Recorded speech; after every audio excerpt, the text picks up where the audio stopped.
You walk into your bathroom or down the steps into your cellar, and there it is.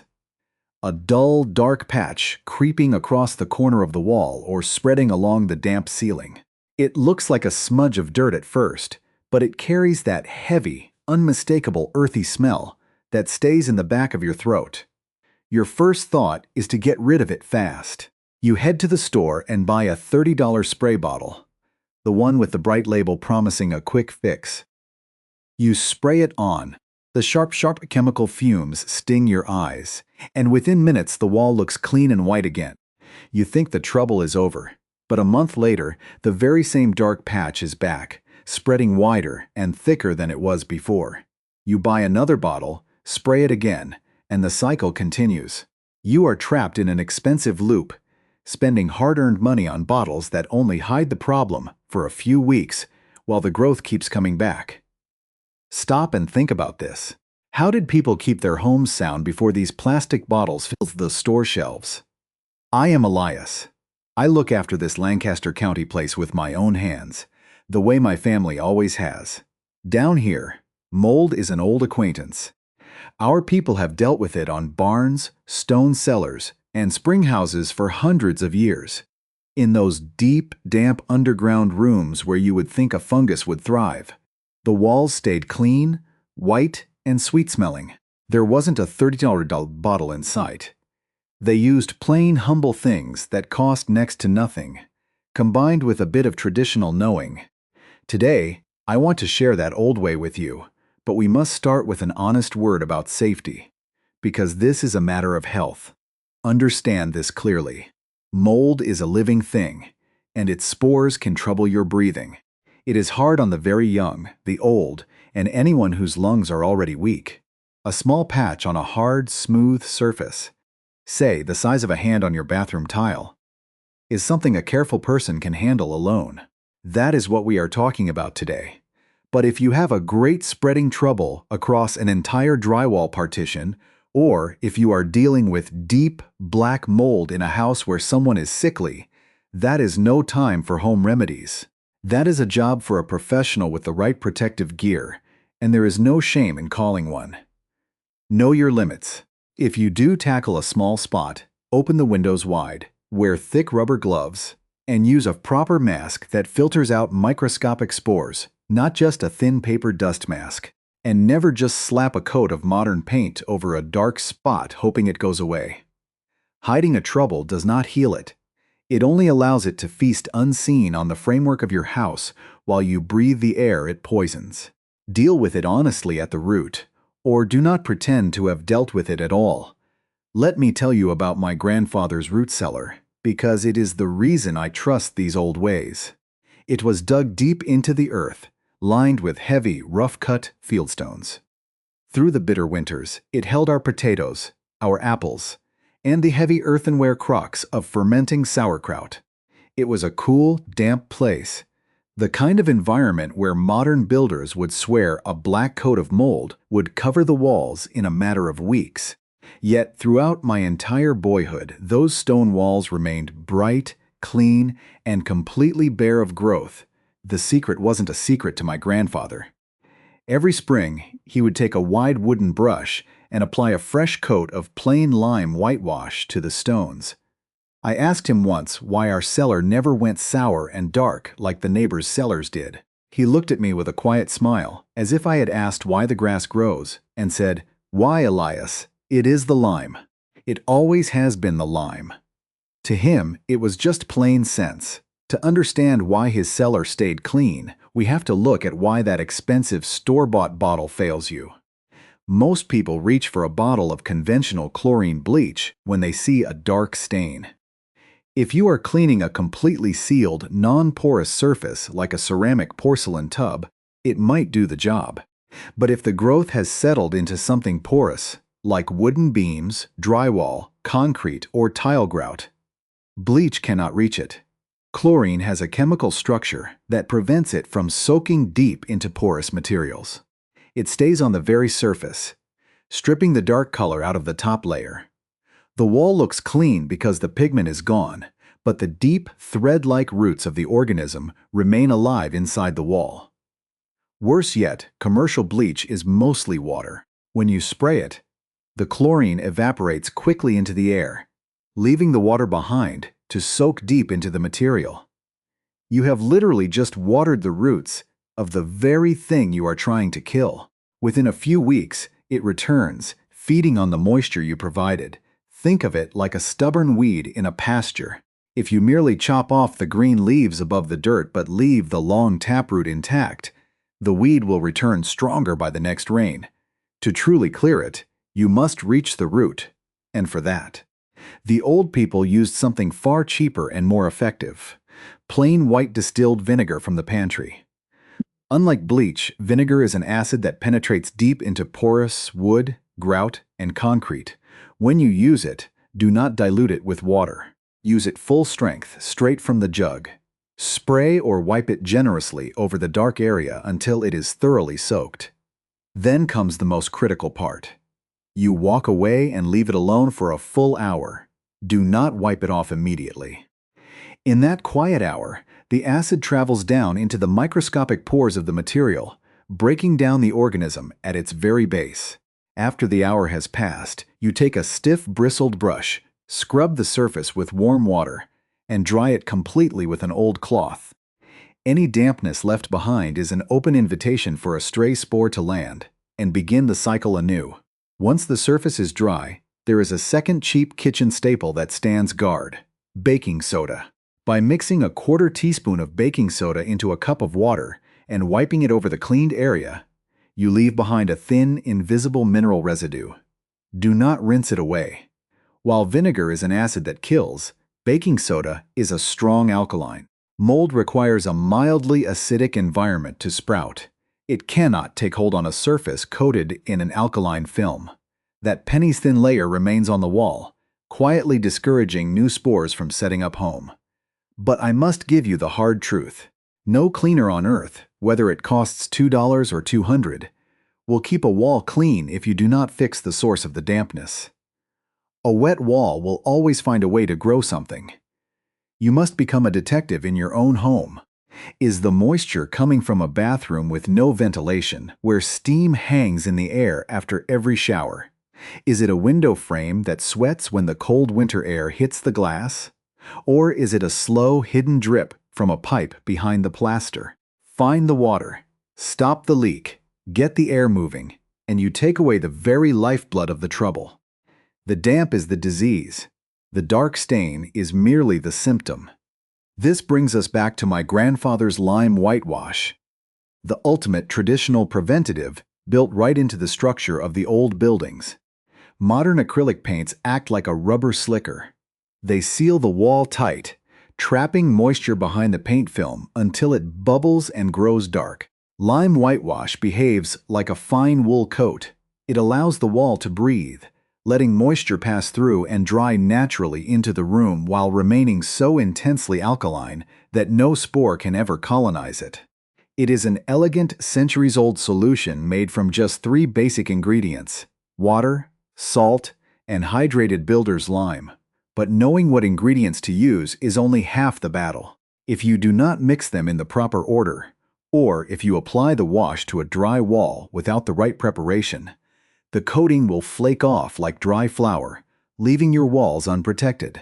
There is a specific, careful way the old builders slaked and cured this mix to make it bind to stone, wood, and brick like iron.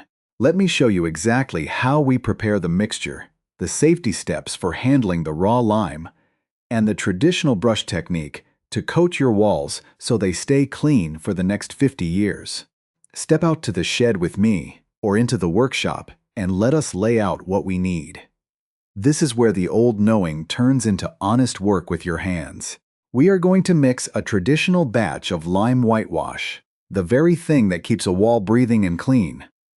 First, look at your materials. You need a clean plastic bucket, one that holds about 5 gallons, and a stout wooden stick for stirring.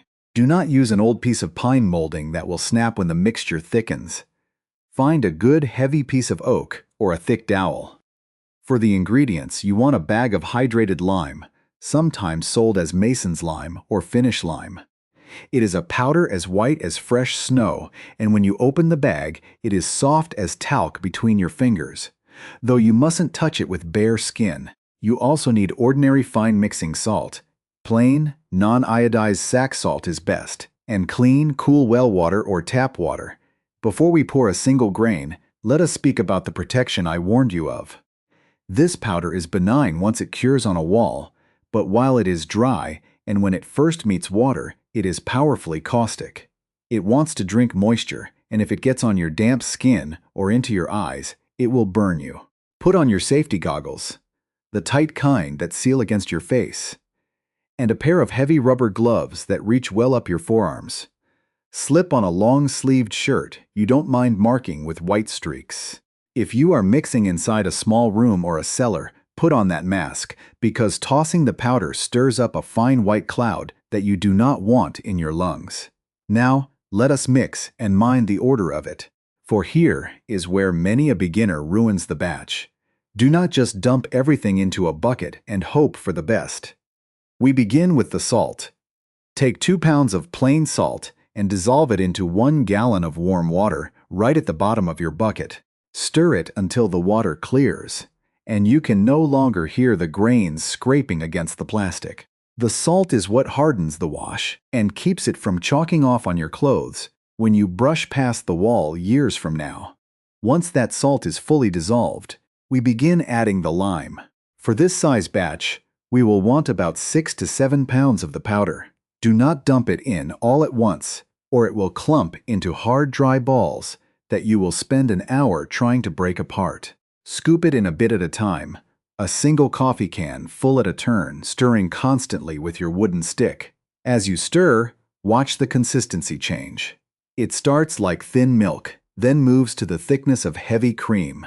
You want it to look and feel like a rich, smooth pancake batter. When you lift your stirring stick out of the bucket, the wash should coat the wood thickly, clinging to it and dripping off in slow, heavy drops, not running off like water. If it is too thin, it will run down your walls in ugly streaks and require 4 coats instead of 2.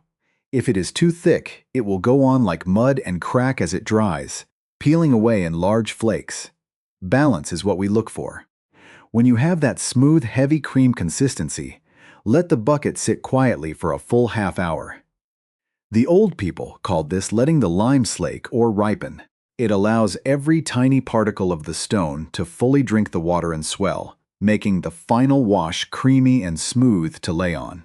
While the bucket rests, we must prepare the wall itself, and here lies the second great mistake folks make. If you take a dry brush and slap whitewash onto a bone-dry stone wall, or dry old lumber, the dry material will instantly suck all the water right out of the mix.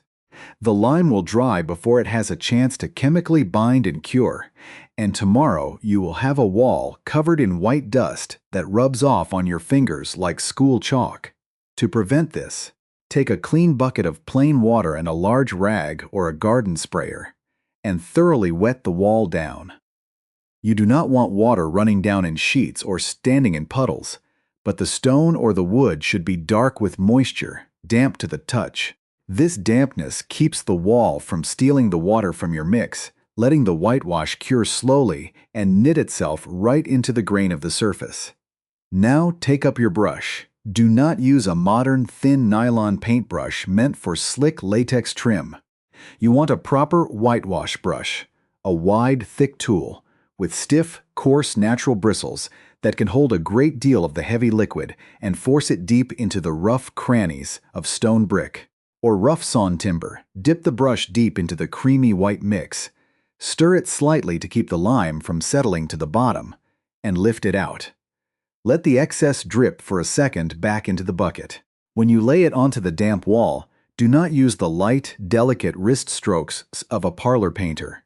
Work with your shoulder. Press the stiff bristles firmly into the surface, working the wash back and forth, driving it into the mortar joints and the grain of the wood. Lay it on with a generous hand, but spread it evenly so there are no thick ridges or sagging curtains of wet mix. As you work, you might feel a bit disappointed. The wet whitewash on the wall will look a dull, translucent grayish white, and you will see the dark stone right through it. Do not lose heart and do not double the thickness. This is the nature of lime. It only gains its brilliant, blinding, snow-white color as it drinks carbon dioxide from the air and turns back into limestone right before your eyes. Give that first coat a full 24 hours to dry and set. When you return the next morning, you will see a transformation. The dull gray will be gone, replaced by a clean, hard, chalk-white finish that smells clean and fresh, like earth after a rain. But one coat is rarely enough to build the thick protective armor that keeps the mold away for decades. Lightly mist the wall with water one more time to dampen it, and lay on a second coat exactly like the first, brushing it crosswise to the direction of your first strokes to cover any tiny holiday spots you missed. Once that second coat cures, you have built a breathing, highly alkaline stone shield over your wall.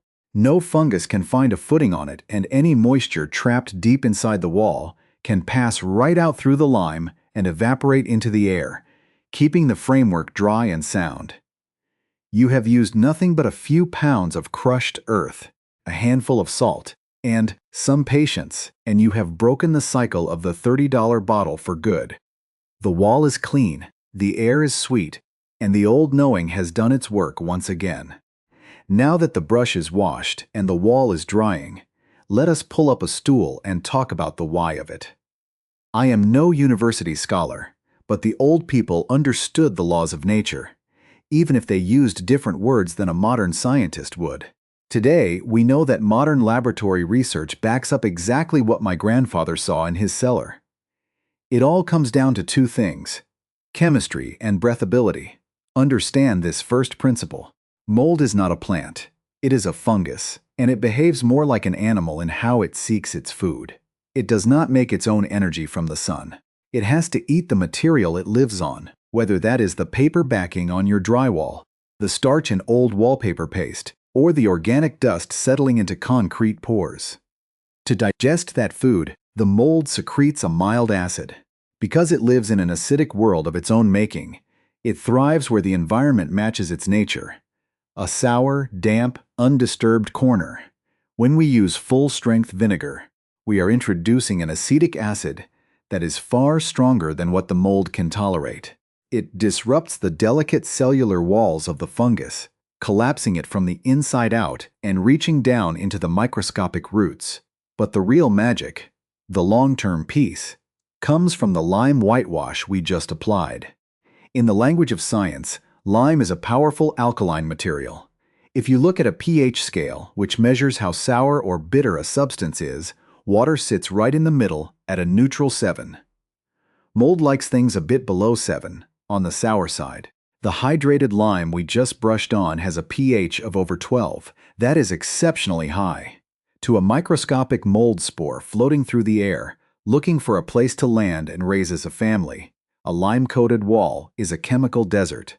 The spore cannot sprout, it cannot secrete its acids, it cannot survive.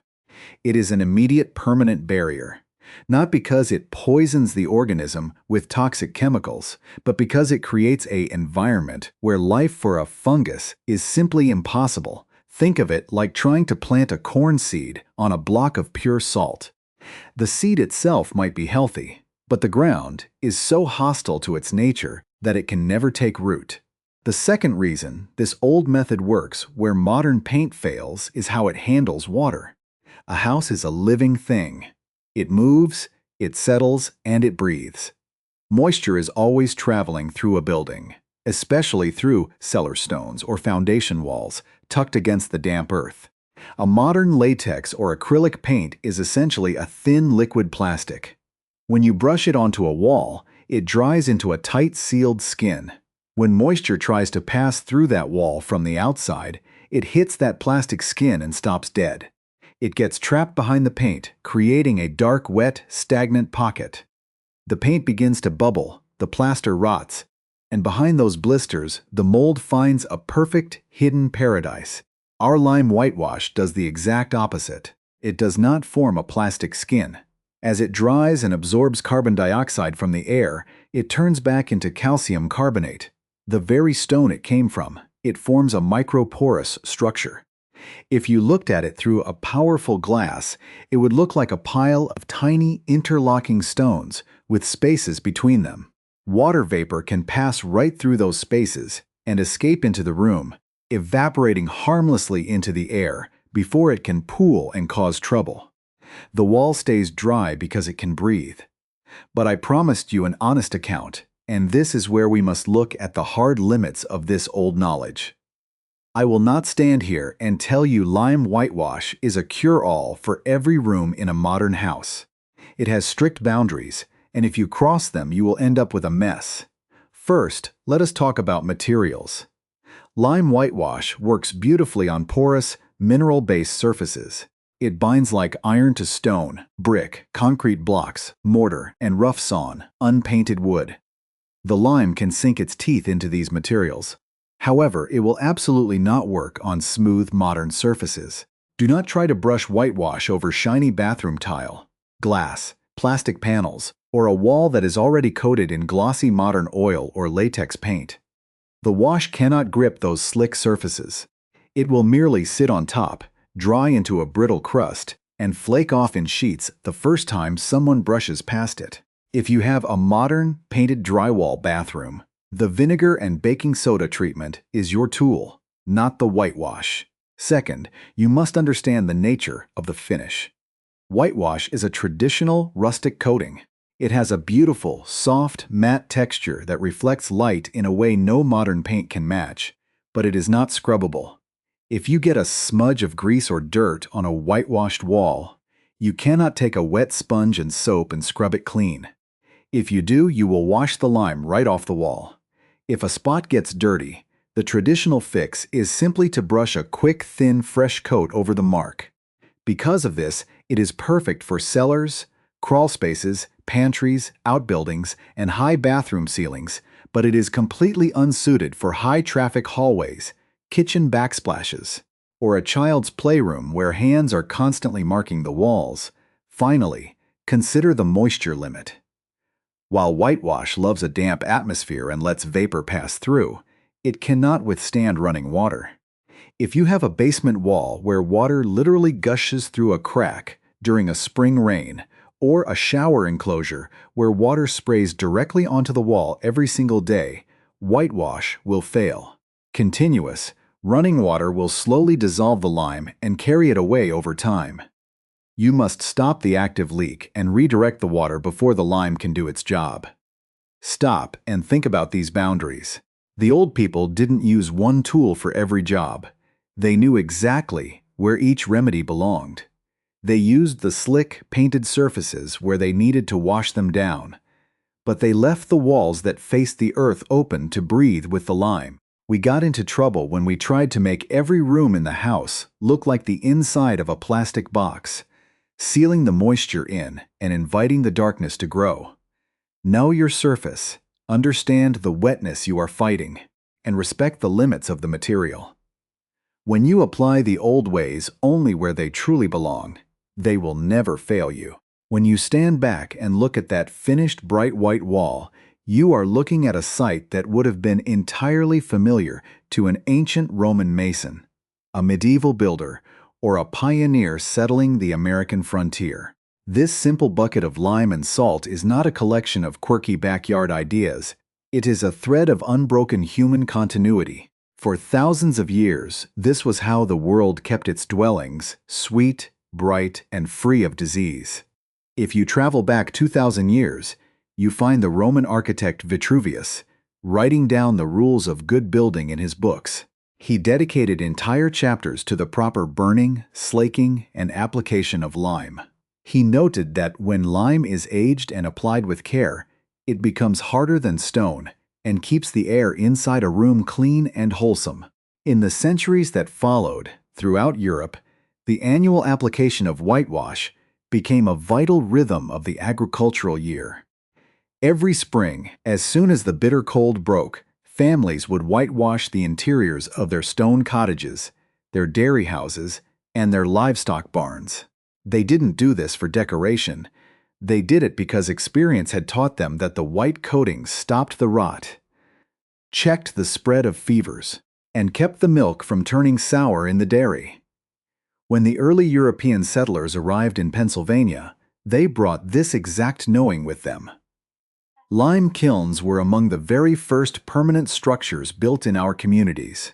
They burned the local limestone down into the reactive powder we use today, providing the mortar to hold their stone houses together and the wash to protect the interiors. Do not think for a moment that this is merely folk superstition from an illiterate past. Modern science has gone back and examined these traditional practices with modern laboratory instruments, and the results are striking.